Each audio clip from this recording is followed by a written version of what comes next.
I hadn't planned to talk about this example, but here I am doing it. It's an annual march that takes place of Palestinians, and they normally choose a kind of symbolic route for their march that goes to the site of a village destroyed in 48. Okay? In this case, it's just outside Nazareth.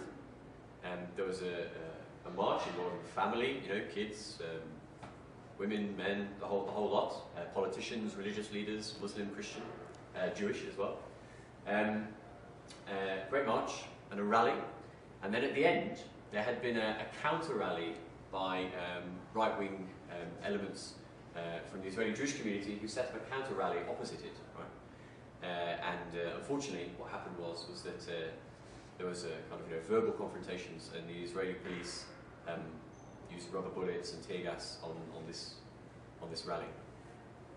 All right, so inside Israel, something that I find a lot of people don't know or don't realise is that what happened after 48. The Palestinian community inside Israel was subjected to martial law for 18 years. Okay, so from 48 to 66, they were under a regime that bears many similarities to the occupation that more people are familiar with inside the territories occupied post 67. Okay, so they were under a martial law, and why was it similar?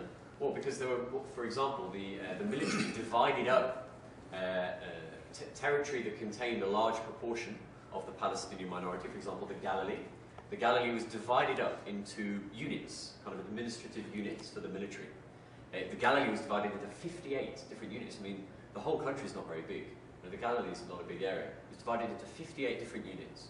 And Palestinians in each unit would need permission, travel permission, right, to cross between these different units. Okay, so you can, maybe for some of you who know things about the occupied territories today, you can see the parallels.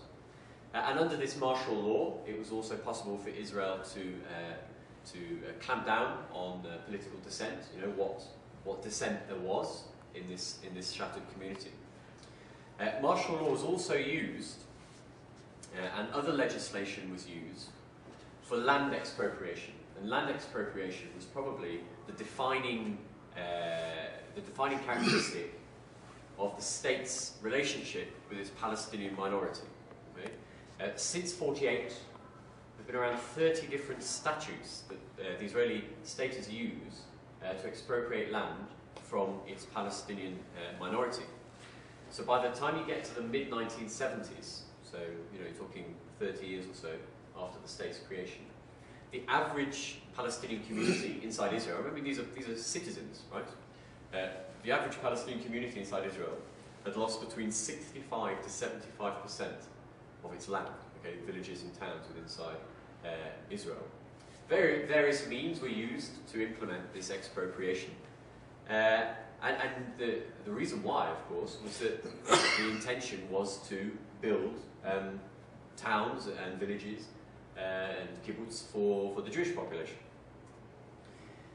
Another example of what Israeli apartheid has meant for Palestinian citizens of Israel is this phenomenon of unrecognized villages, which sounds a bit strange, you know, at kind of first reading. You would think that someone would recognize a village if you came across it. What this refers to is the fact that in the years following the state's establishment, part of the legislation that the Israeli state created was related to zoning the territory under its control for planning, right? So in other words, this is a green zone, this is a residential zone, this sort of thing. Sounds innocent enough, right? I mean, this takes place in most countries.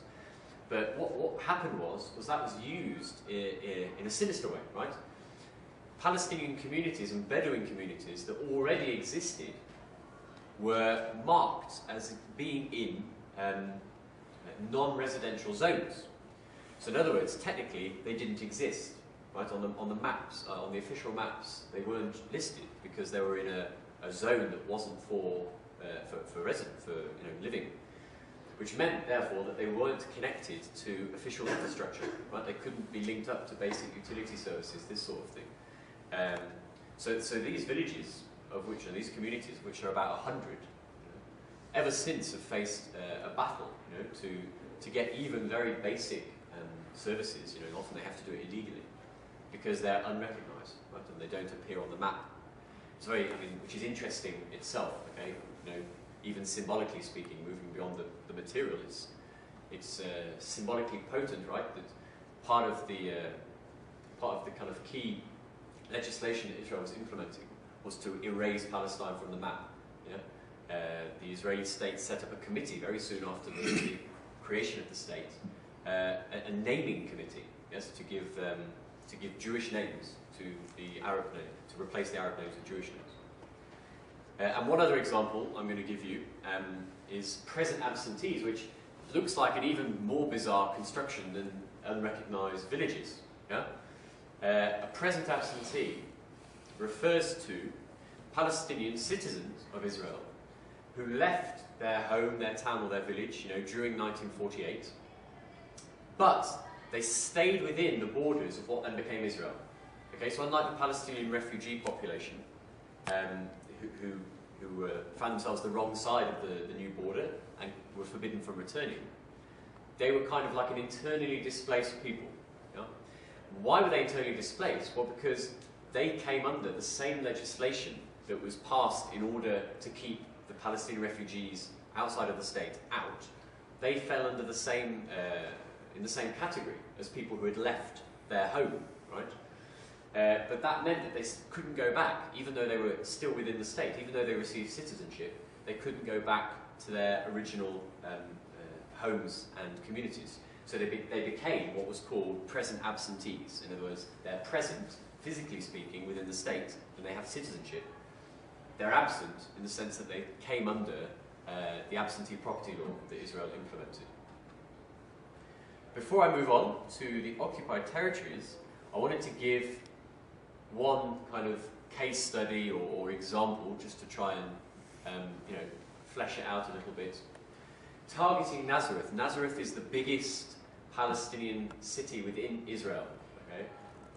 Actually, just to clarify something, you often hear about so-called Israeli Arabs. This is often how the media talks about them. Israeli Arabs, or indeed the Israeli government. Israeli Arabs refers to the Palestinians who stayed, who didn't get kicked out within Israel, right, and who received citizenship. So targeting Nazareth. Now, you see, what happened was Nazareth became a target for the Israeli state in the first few years because it represented such a large concentration of the Palestinian population. And it was the context for this is the strategy to quote-unquote Judaize the Galilee. So the Galilee was an area with a high concentration of Palestinians, non-Jews, right, in the kind of the ideology of the state. So the purpose was to kind of break up this population density and, you know, create a Jewish presence in these areas. So this is what happened in the 1950s, and I'm just going to read a very short little paragraph for you to get an idea. So I'm talking about this Judaization strategy in the Galilee. One notable example was the creation of Jewish Upper Nazareth. Right? If you know Israel, if you've been there, it's Nazareth Elite, right, in Hebrew, Upper Nazareth, overlooking Palestinian Nazareth in the Arab-dominated Galilee.